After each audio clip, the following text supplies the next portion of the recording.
Konstelasi dan mobilitas politik menjelang Pilpres sangat tinggi. Ada juga kemungkinan perubahan partner koalisi secara mendadak. Pilihannya, koalisi yang sudah terjalin, bubar, atau terbentuk koalisi baru lagi. Bayang-bayang pasangan Capres Prabowo akan meluluh lantakan koalisi yang terjalin dengan PKB.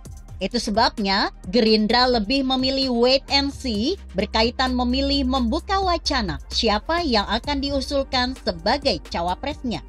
Inilah yang menjadi isu mengapa Gerindra belum secara penuh membuka lebar wacana pencapresan dan lebih fokus pada gagasan koalisi partai sebagai syarat teknis mengusung pasangan capres dan cawapresnya. Sebagai partai yang mengantongi suara besar di Pileg 2019, tentu Gerindra akan memposisikan nilai tawar tinggi dibandingkan koalisi partai lain. Mengutip artikel yang ditulis Heru Subagya yang ditayang di kompasiana.com disebutkan, jejak rekam karir politik ketum PKB Muhaimin Iskandar tidak terlalu moncer. Muhaimin atau yang akrab disapa Caimin menjalani puncak karir politiknya sebagai Menteri Tenaga Kerja dan Transmigrasi di era pemerintahan SBY. Menjabat sebagai menteri, Muhaimin harus membayar mahal. Caimin terseret dalam kasus kardus durian selama sebagai menteri.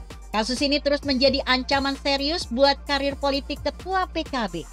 Kasus kardus durian justru dijadikan sandera politik lawan di internal PKB dan menghantui setiap langkah Caimin saat ini.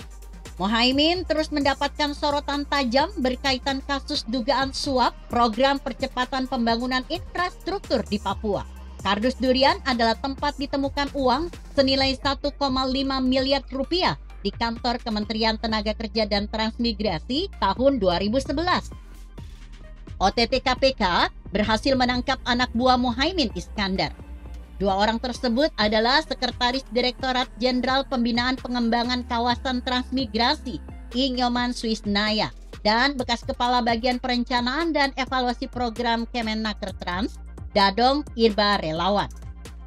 Di sisi lain, Muhaimin di internal PKB harus menghadapi serangan dari mantan para pendukungnya.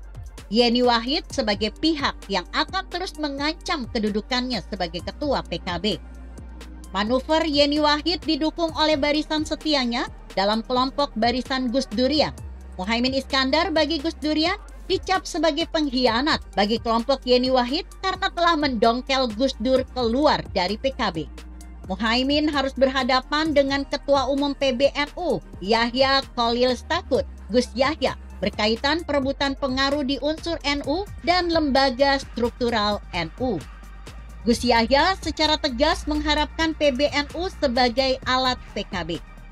Muhaimin sendiri berkepentingan banyak pada fatsun politik struktural NU dalam mendulang suara kaum Nahdliyin.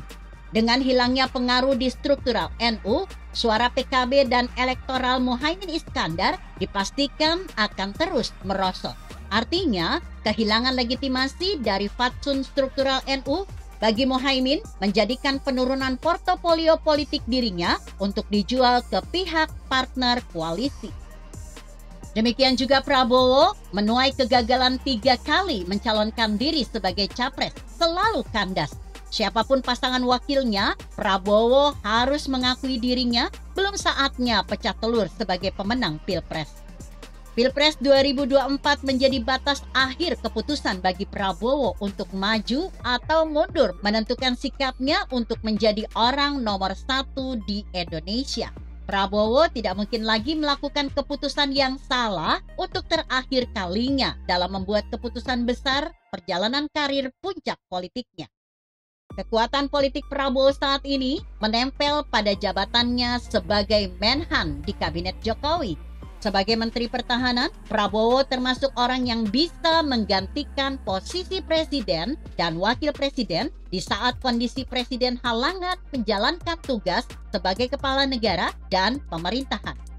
Hanya saja, Prabowo akan banyak tersandra secara politik karena jabatannya yang diberikannya sebagai Menteri Pertahanan bukan jabatan atas keringatnya sendiri, tetapi hadiah politik atas kesediaannya bergabung dengan pemerintahan Jokowi. Prabowo secara psikis juga mengalami tekanan kuat dari para pemilihnya yang menyalahkan keputusannya berapat ke pemerintahan. Walaupun secara formal posisi Gerindra dan Prabowo berada di kubu Jokowi, tetap saja banyak partai koalisi lain melihat ancaman serius keberadaan Prabowo yang bisa sewaktu-waktu mengambil kekuatan pengaruhnya di pemerintahan. Menjadi medan berat bagi Gerindra dan juga Prabowo Subianto sebagai ketua partai. Ceruk pemilih dan situasional pemilih sangat berbeda jauh dengan Pileg dan Pilpres tahun 2014 dan 2019. Menjadi trauma khusus tentunya ketika Prabowo harus kalah berturut-turut dalam 2 kali Pilpres. Tahun politik 2024, bayang-bayang kekalahan itu jauh lebih besar dari pemilu sebelumnya. Hal negatif yang akan memicu kekalahan Prabowo diantaranya. Pertama, Prabowo kehilangan banyak pemilih dan simpatisan ideologis, terutama sayap para pendukung militan golongan Islam. Ini terjadi akibat tidak konsistensinya Prabowo berada dalam barisan oposisi. Justru Prabowo loncat pagar ke pemerintahan yang di mata militan Prabowo sebagai musuh ideologis. Praktek isu politik identitas sudah tidak bisa dimainkan oleh Gerindra dan Prabowo. Isu ini sudah milik partai atau koalisi lain. Prabowo tidak bisa melakukan praktek politik identitas dan menghabiskan kampanyenya dalam isu-isu identitas. Isu ini hilang seiring dengan keputusan sayap militan Islam menarik diri dukungan ke Prabowo.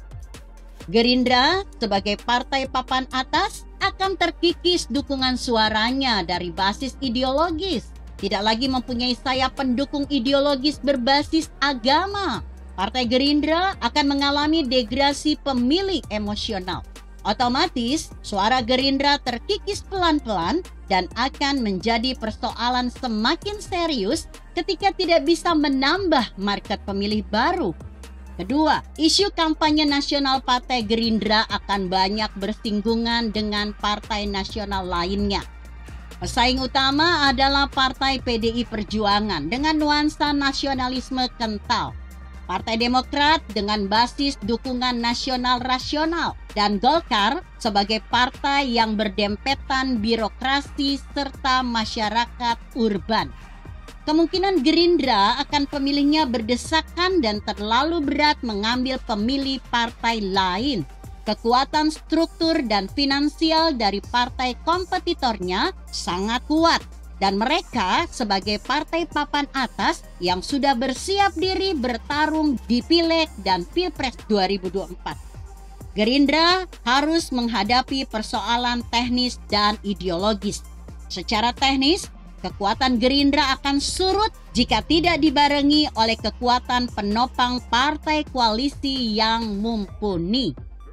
Ketiga, Gerindra akan kehilangan dukungan finansial dan jejaring sosial basis finansial dan jejaring mesin partai dari mitra koalisi dibutuhkan untuk mendongkrak 2 hal. Menaikkan elektabilitas partai butuh dana besar dan juga menjual nama capres yang direkomendasikan. Contoh dalam periode Pilpres sebelumnya, tahun 2019, Gerindra punya capres Sandiaga Uno. Kekuatan basis dukungan finansial Sandiaga Uno mampu mendongkrak suara Gerindra karena Sandiaga. Belanja politik triliunan rupiah dikeluarkan dari kantong pribadi. Kemungkinan besar Sandiaga dalam Pilpres 2024 pecah kongsi dan Prabowo akan sangat sulit mencari capres yang bermodal jumbo seperti Sandiaga Uno. Keempat, ideologi Gerindra lebih condong disukai oleh kaum tua. Prabowo Subianto dicirikan sebagai sosok pemimpin karismatis, kaku, dan birokratis.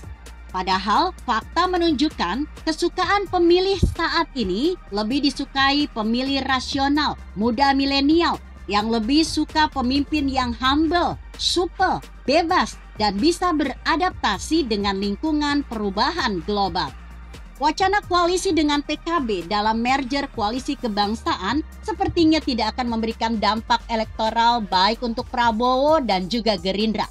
Justru kedua partai ini terjebak pada dukungan pemilih terbatas, ceruk pemilih sempit dan memungkinkan kanibalisme pemilih antara dua anggota partai-partai koalisi. Koalisi PKB dan Gerindra justru menciptakan kedua partai ini melakukan gol bunuh diri bersamaan, baik di pertandingan Pileg dan pertandingan Pilpres 2024.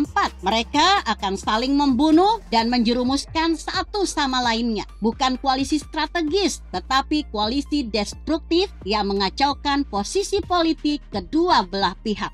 Bukannya kemenangan capres yang akan diusung, kedua partai mendapatkan penyusunan elektoral dan mereka akan mengalami kekalahan politik dan kekalahan psikologis secara nasional. Nah, kode dari Jokowi yang memberikan restu ke Prabowo harus diterjemahkan dalam kerangka membangun koalisi partai dan mencari siapa capresnya. Opsi yang cukup membuat kaget ketika muncul paslon Prabowo Ganjar. Dua orang ini jika disatukan akan meluluh lantakkan siapapun lawannya. Paslon ini akan menjadi model menarik membangun kerjasama politik Gerindra dan PDIP. Komitmen perjanjian batu tulis antara Megawati dan Prabowo akan menjadi kenyataan.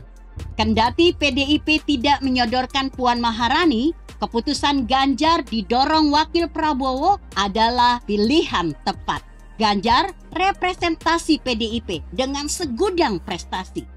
Mempertimbangkan elektabilitas kedua tokoh ini yang selalu mendominasi survei politik dipastikan akan memenangkan Pilpres 2024.